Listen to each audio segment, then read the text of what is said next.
This is the Reading Instruction Show. I'm your host, Dr. Andy Johnson. Let's see if we can do some learning today.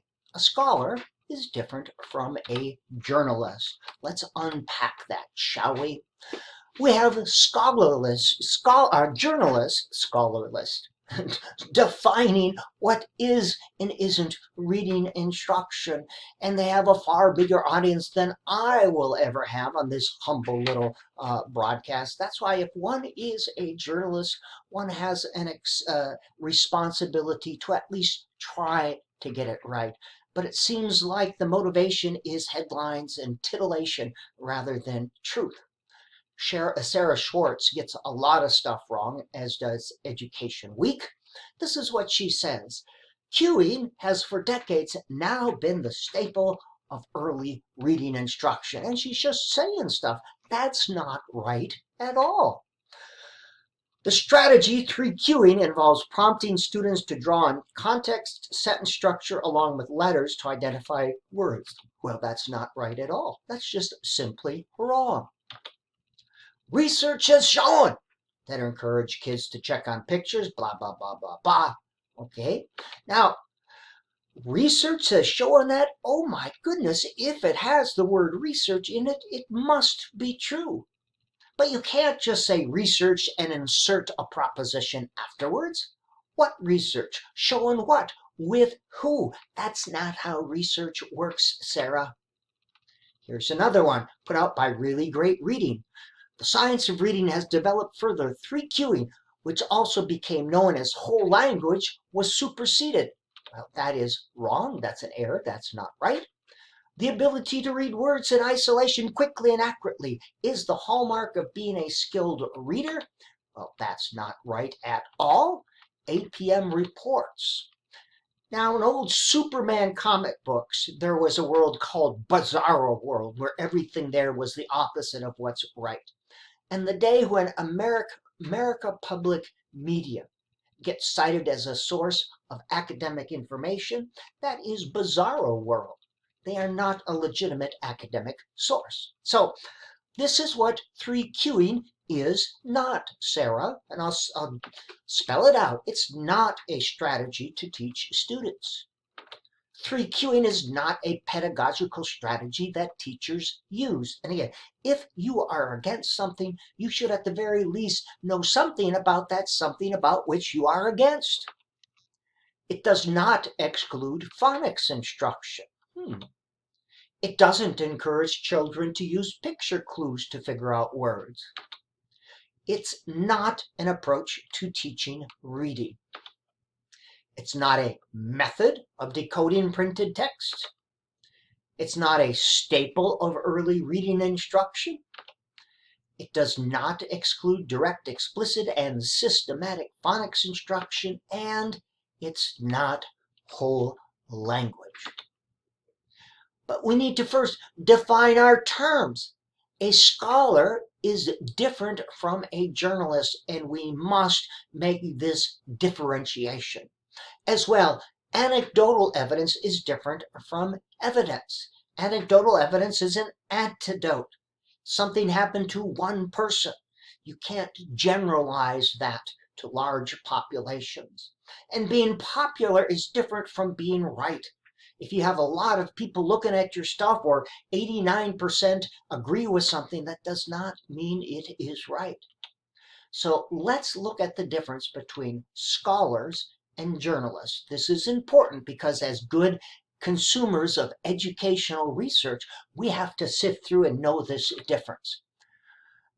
A scholar, their work is submitted to blind peer review before publishing. That means a jury of one's peers who are experts in the area that you're publishing.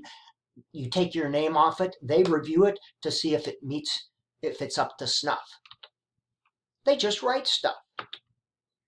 Have extensive background knowledge about which they write. They write what people tell them. Cite specific research studies when making a research-based claim. Makes research-based claims without citing research. Research has shown. Scientists are now telling us. It has been proven that. We know that. Whole language has been debunked. Can't just say those things. Cite your sources, please. Understands the basic elements of science in determining causality, in determining one thing made the other thing happen. They randomly assign causality. Scores are going down. It's because of that. You can't do that. Correlation does not infer causation. Two things occur at the same time, a correlation. That does not mean one thing caused the other to occur. If two things occur together, one must have caused the other to occur.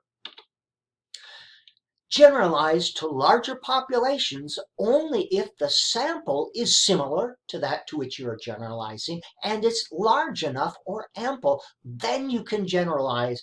It never proves, though, it supports or makes a case for, but real reading science doesn't prove things. Generalized to larger populations based on a sample size of 1 or 2. My kid can't read, therefore all of New York's reading curriculum is bad. That's the kind of logic we see from journalists. Uses anecdotal evidence and experience to illustrate research. Uses that as research. Based on these couple people, therefore it must be true of everybody. Considers journalists to be journalists. Considers journalists to be valid sources. Writes research, scholarly articles, and books. Writes stories and columns. Writes for an audience with some knowledge or expertise in the field. Writes for an audience with little knowledge or expertise in the field. Strives for objectivity, reliability, and validity. Reports limitations or conflicts in their research. Strives for accuracy, creates the illusion of objectivity, does not report limitations or conflicts. Considers themselves experts on their subjects because they are. Considers themselves experts on a subject because they write about it. Understands the basics of science and research. Understands the basics of journalism.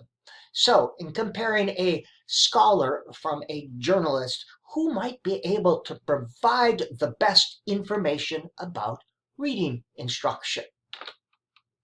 Expertise is important in any field, but especially when doing scholarly work, because you know the types of questions to ask, you understand the context, you understand what data to collect and how to collect it, and you know how to make inferences based on the data and understand the limitations of the data.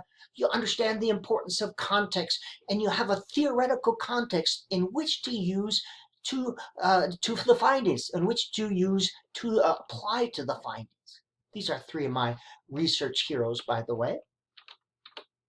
Why is scholarship, knowledge, and expertise being shunned in favor of common sense, business sense, and political sense? What's wrong with being an expert in the field? I am sure Emily Hanford is a very good radio journalist, but why would we assume that she has the ability to put information related to reading instruction into a meaningful context or to accurately understand and translate reading research? Being on the radio does not make one an expert on anything other than being on the radio. This has been the Reading Instruction Show. I'm your host, Dr. Andy Johnson.